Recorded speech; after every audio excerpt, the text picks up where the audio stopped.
Welcome to SVG Television News and Sport for Thursday, March 19th. I'm Jimmy Prince with the details. UNICEF Regional Director for Latin America and the Caribbean, Bernd Arson, says he is pleased with the progress this country has made in the different areas of cooperation with the organization, particularly in the area of early childhood development. This is the director's first visit to this country, and he's accompanied by UNICEF's representative for the Eastern Caribbean area, Kin Sandy Wynn. During their two-day visit here, they met with several government ministries and the communities to get a sense of UNICEF's program of support to the country. Addressing members of the media earlier today, the director says, though the visit has been a short one, it was interesting to see the collaborative efforts UNICEF has made with St. Vincent and the Grenadines and the progress on work thus far. We had a very interesting discussion in the Ministry of Planning and Finance. It's clear that children's issue is very high on the agenda, and that is certainly very encouraging for us. We visited the ECHO project, the Early Childhood Health Outreach Program, and we could see firsthand what the positive effects of this project have on the children. So we certainly hope this will continue, be expanded, and reach all families that do not have resources to go to an institution and have like institutional follow-up. This home visit program is a very innovative approach, and it's certainly showing results for the families included. The ambassador says he was also pleased to hear from Minister of National Mobilization and Gender Affairs, Frederick Stevenson, about his passion in dealing with child abuse. It's clearly a topic that is high on his agenda. Again, this trying to reach out to communities, mobilizing communities to speak up and to report on abuse was indeed very encouraging. The attention to victims of child abuse seem to be gearing up, and at the same time, of course, the attention now would be on how do you prevent? How do you prevent violence against women? How do you prevent child abuse, violence against children at the community level? And I think there are some innovative ideas in this area as well. We visited the Liberty Lodge, the residential care center for boys, and also the new installations that are, I think it's in June, it will be inaugurated. And this will be then a big step forward, because you will separate the adolescents that are in conflict with the law with those children that are just in need of care and protection. It's clearly not the best solution to mix these groups of children. So now with this new institution, and it was kind of rehabilitated in a record time, 6 or 7 months, and we are very encouraged to see that now you will have these two different services to children that actually have very different needs. So that is a huge problem. According to the regional director, early childhood development is one of the areas in which this country excels. It's one of the islands with the best coverage, and I'm sure with time you will see the impact of this program in increased quality and increased learning in primary and secondary education. There is no quick fix to getting universal coverage of primary and secondary education, and starting improving preschool and early childhood development is the right recipe. So I think you have got it very, very right. So congratulations to you. Meanwhile, Chief Education Officer Luan Gilchrist thanked UNICEF for its collaboration with St. Vincent and the Grenadines. She says the activities of UNICEF here complement the policies of the government with regard to education.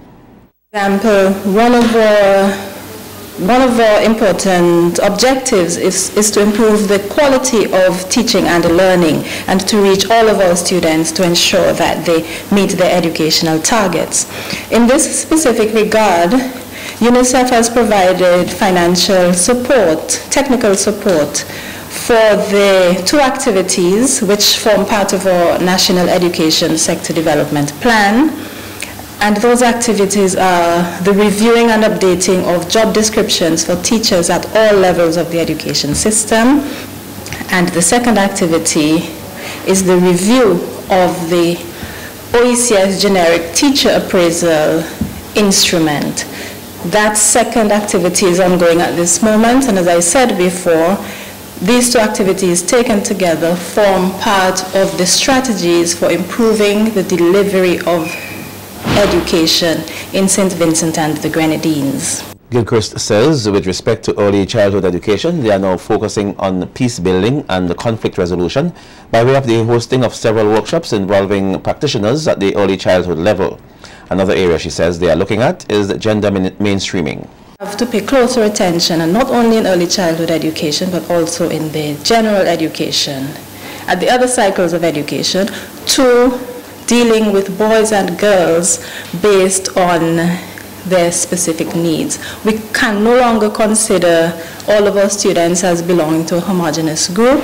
There are diversities in the way they think, in the way that they learn, in the way that they behave, and these diversities and differences must be addressed in a focused manner. Along with that, in early childhood education, there is a review going on of the high scope curriculum. This curriculum will of course be domesticated to meet the needs of our students in the early childhood education subsector. 3 years ago, with technical support from UNICEF, we conducted a quality assessment survey on early childhood environments. The data, the results from this survey are being used to inform the decisions that are being made now with regard to the quality of early childhood education. In other news, the Rotary Club of St. Vincent and the Grenadines has donated a $30,000 compressor to the Milton Cato Memorial Hospital.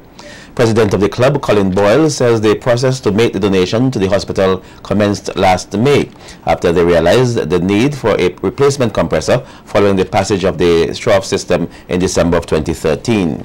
Boyle says he is extremely honored to have the opportunity to complete the almost 1-year-old project. This compressor was bought by the Rotary Club of St. Vincent to a total cost of approximately 30,000 EC dollars. We are very grateful to Tropical Shipping. It's run by the manager Cedric McIntyre, who generously, he's also an ex-Rotarian, he generously allowed Tropical to pick the piece of equipment up in New York and shipped it to St. Vincent at half the normal cost. We're very, very grateful to Tropical Shipping and Mr. McIntyre. This is what we do, Rotary Club of St. Vincent. We, as part of our community outreach, we try to do community projects. We will call on you, the public, ever so often to buy or to support our club service projects, and the money goes towards things like this. Meanwhile, Acting Hospital Administrator Grace Williams expressed thanks to the Rotary Club for the donation. It is indeed a pleasure for me to be here this afternoon to accept the donation of a compressor that will reactivate or reoperationalize our oxygen plant here at the Milton Cato Memorial Hospital. The floods of 2013 destroyed our on-site oxygen, the only oxygen plant in the Ministry of Health, Wellness and the Environment. That left a strain on us, meaning that a large sum of our monies had to be allocated to purchasing oxygen from private entities. And today we are the grateful or gracious recipients of this oxygen compressor. A female machine operator at a clothing store in Kingstown is the latest Super 6 winner here.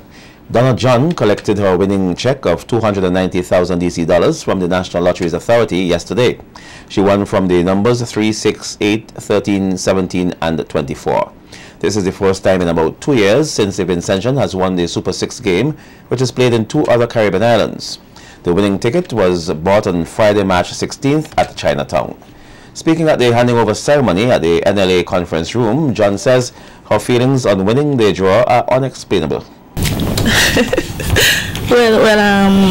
It's a good feeling, and I'm very happy about it.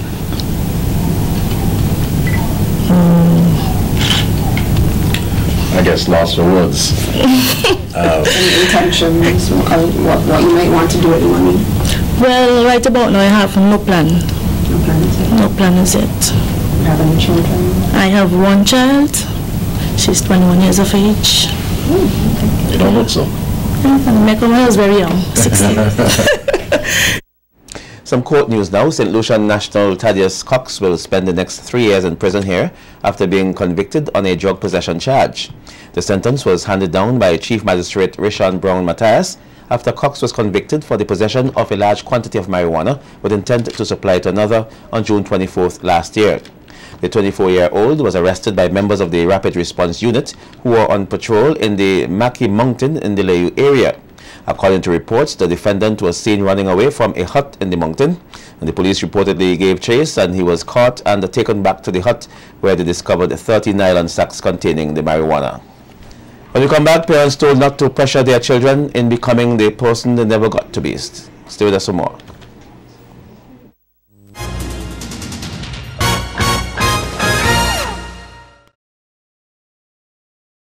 Well, parents have been advised not to pressure their children into becoming the person they never got to be and to give them a sense of belonging. The advice came from Dr. George Frederick, who was addressing a gathering of parents and the teachers as well as students at a parenting workshop yesterday at the Chomaka Secondary School. Dr. Frederick said adults oftentimes forget that children are individuals who need encouragement and love. So one of the reasons we have lost our generation is that we have left undone things that we ought to have done. The O says that we have in some respects overlooked the individuality. The S in lost says that we saw them as means to accomplish our unfulfilled dreams. Now I want all the parents to hear this. Sometimes we are not acknowledging it, but a lot of things that we did not accomplish or we did not get to do, we bring picnic because we want them to do them. And that's one of the reasons why we miss them along the way. The T in lost is that many of us have tampered with their sense of self-worth. And I hope the Vincentian community can hear me, because as a child growing up, I lived in a community which I still love, but I want to understand this. People didn't know how to say good things to one another. The second men's conference, organized by Project Ben 2020, will officially open here tomorrow evening at the Russell's Auditorium from 6:30 p.m. The conference, which is being held in collaboration with Harvest Bible Chapel, is designed to aid men in using the Word of God to explain their role in society. Guest speaker Dr. Thomas Fordson of the U.S.